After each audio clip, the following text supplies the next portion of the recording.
Hi, I am Sri Lakshmi, working as Assistant Professor in CSE Department in Gokaraj Rangaraj Institute of Engineering and Technology.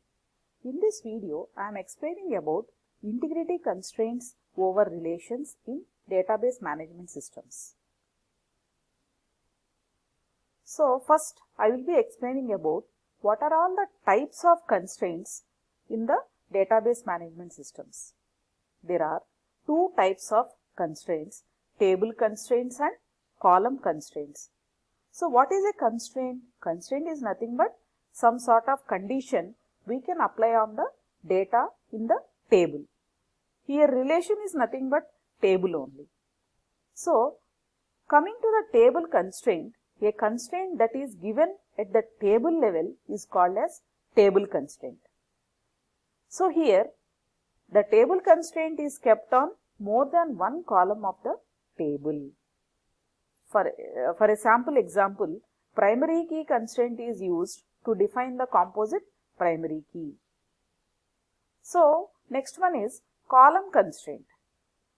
So as the name indicates, this is the constraint that can be applied on a column.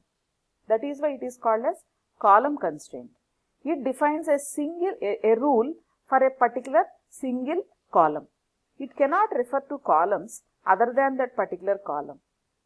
So primary key constraint can be applied at the table level and also at the column level. Now I will be explaining what are the various types of integrity constraints in the database management system. Primary key, unique key, not null, check, foreign key and aref. The primary key and unique key are key integrity constraints and not null and check are domain integrity constraints. Foreign key and aref are referential integrity constraints.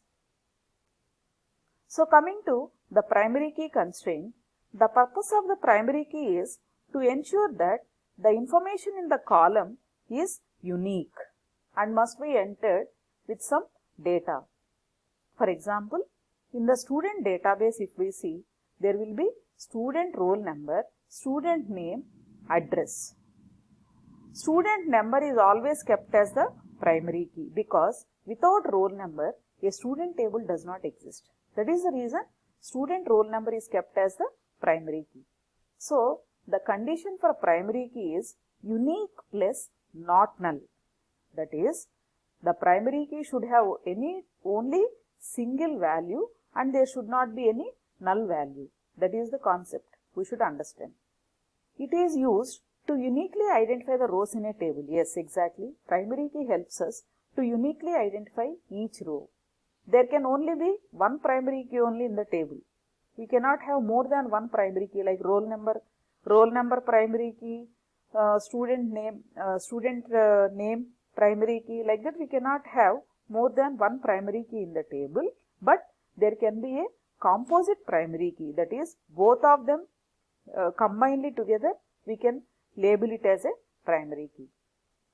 So therefore the features of the primary key are: the primary key will not allow the duplicate values and it will not allow null values, and only one primary key is allowed per table. The syntax goes like this: constraint, constraint name, primary key.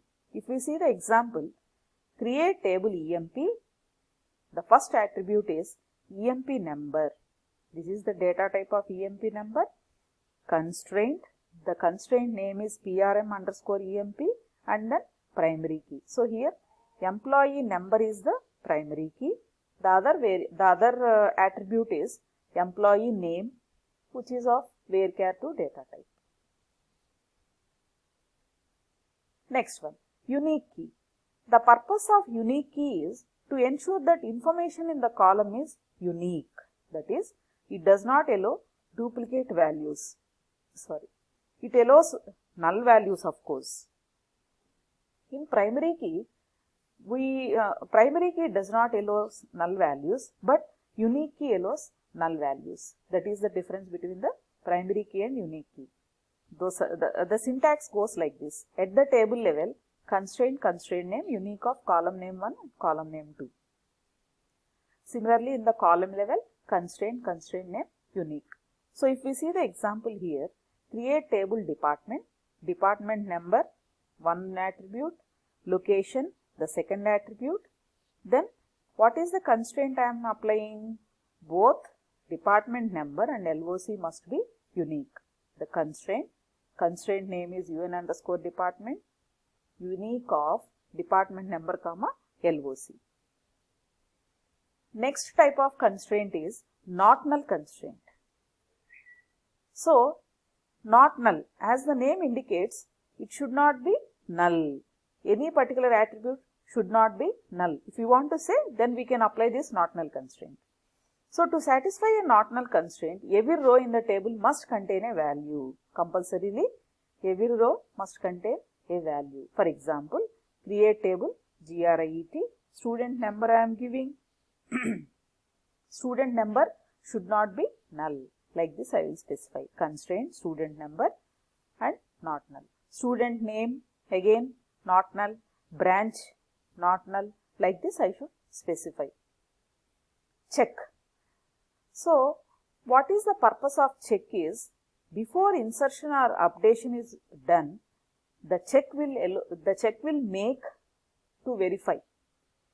How is, for example, see here, syntax is constraint name check. For example, if I apply salary less than or is equal to 2500, then whenever I want to insert some value like 2000, it will not accept, because I have kept the salary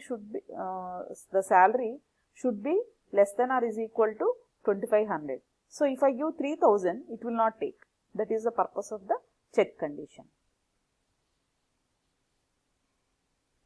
So, all these constraints we can see by using describe with user constraint columns. Whatever the constraints I have kept on a table, we can see them using this table, user underscore constraint under columns. So, I will specify it like this: select constraint name from user underscore constraint underscore columns where table name is equal to EMP. Like this I can select a particular constraint. I can say here select primary key from. Then I will get the result as what are all the primary keys in the EMP table. I will get the listing in the output. Next I am going to referential integrity constraints. This referential integrity constraint is not with respect to a single table and it is between the tables. So, there are two types of integrity constraints here, references and on-delete cascade we will be seeing now. So, references means it is mainly useful for creating reference key or a foreign key. Primary key means only within the table, foreign key is between two or more tables. A table can have any number of references and references key accepts null and also duplicate values. The features of foreign key are records cannot be inserted into a detailed table if corresponding records in the master table does not exist. So, while dealing with the foreign key, we will have two tables. One is the master table, the other one is the child table or detailed table. So, if we don't have records in the master table, then we cannot add into the child table.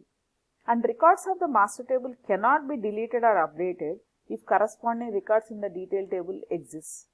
That is the concept. So, this is the syntax of the foreign key constraint both at the table level and also at the column level. So, how we specify is constraint name foreign key, and what are all the columns we want to apply, we can apply here. References, the other table with table and column we will specify here. Column level constraint also is possible. Constraint name references, table of the particular column. So, constraint FK underscore department is the constraint name, foreign key department number, references department number in the department table, that is the other table. We have employee table and department table. So, in the employee table we have a department number and it is referencing a department number in the department table. So, another important concept is on-delete cascade constraint. So, the advantage of this is deleting the rows from the child table as and when the row from the parent table is deleted. Suppose if in a parent table, if there are here there is an example. I will explain using this example. Create table 1. Employee number is of type number. Primary key, employee name is of type character. This is one table. Now create table T2. Employee number, salary, constraint, ODC, foreign key of employee number, and this T2 is referring T1 on delete cascade. It means whenever the employee number in the master table is getting deleted, automatically the employee number in the child table also will be deleted. This is the concept of on delete cascading. Cascading is in the sense wherever it is referring, all the rows will be deleted. For a particular parent, wherever the child will have the same value, all the particular rows in the child table also will be deleted. That is the concept of on delete cascade. So with this, I conclude about integrity constraints and integrity constraints on the relations. Thank you.